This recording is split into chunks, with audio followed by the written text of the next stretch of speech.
Okay, hi friends, it's Miss Tracy again with your tutorial for day 5. This is for both preschool and elementary, and I'm going to show you how to make these cross necklaces for our friends in South Sudan and Ethiopia. So I'm going to give you a little history first about why we're making them, and we have a group of parishioners here at our East Campus that worships every Sunday at 1 p.m. in their native tongue called Nuer. They are refugees from South Sudan who came through Ethiopia. So kids, I'm going to show you some pictures now just to kind of show you what Christians might look like in another place. Here's a couple photos of them worshiping, and they will be worshiping out generally under a tree.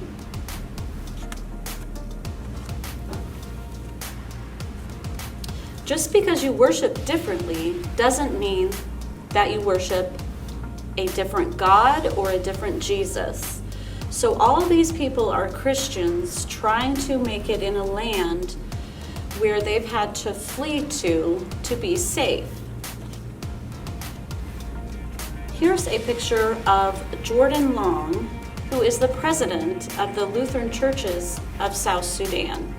He actually has an office in our building here at East. Here he is with all the children.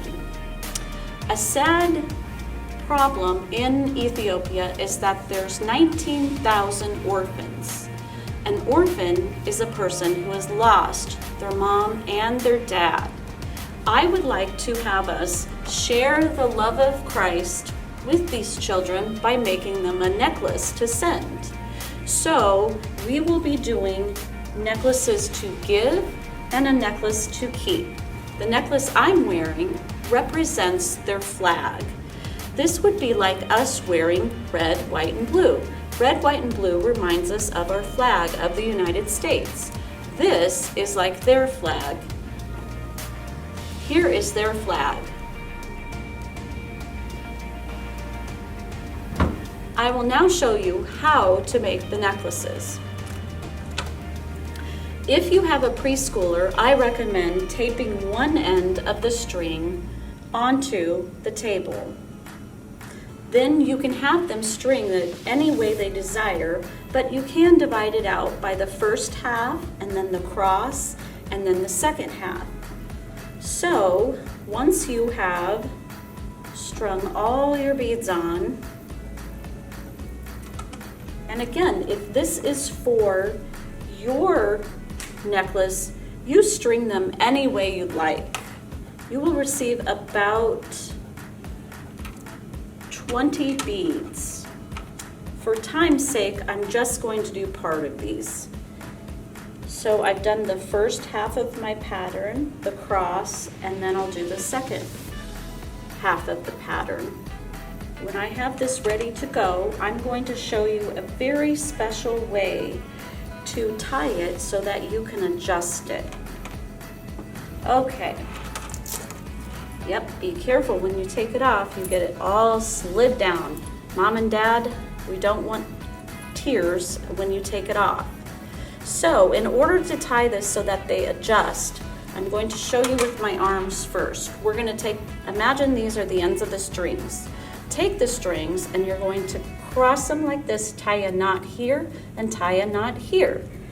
I think it's called a slip knot, but I don't know.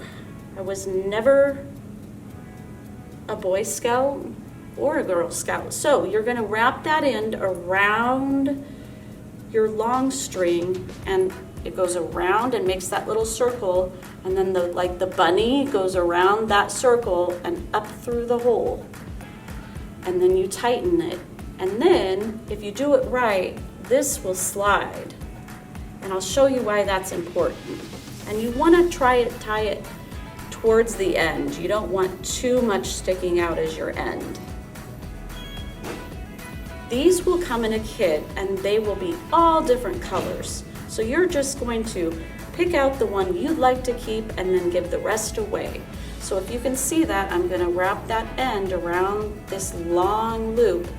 Wrap it around, make the circle. The little bunny comes up through the hole, and you tighten it, and that's gonna make that be able to slide.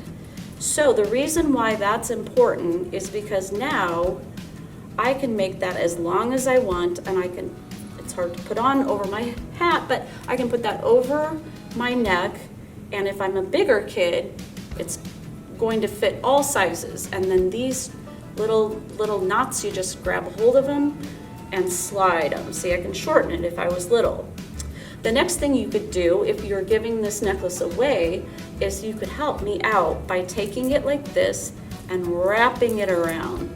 Just wrap, wrap, wrap. And then we'll take that end and just try and tuck it on a bead. And then that way, those can all be, and it's easier with the bigger crosses, but sometimes you have to try a couple times, get it tucked in, and then those will all be packaged in one baggie like this, which will contain 5, and I'll put 5 in there because nothing is fun about receiving 1,000 necklaces and they're all tangled. So that's the way we'll get those to Africa safely.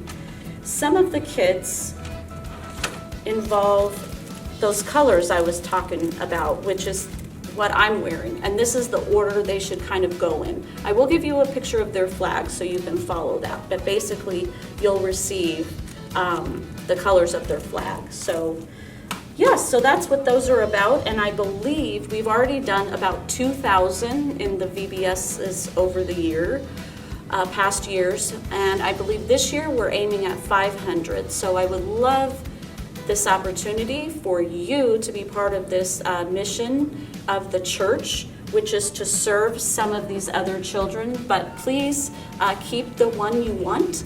If you have a neighbor, I'd love for you to give that away to a neighbor. But I'm really excited to be a blessing to all these children in Africa. So that's how you make the necklaces, and I hope you have good luck. Thanks, guys.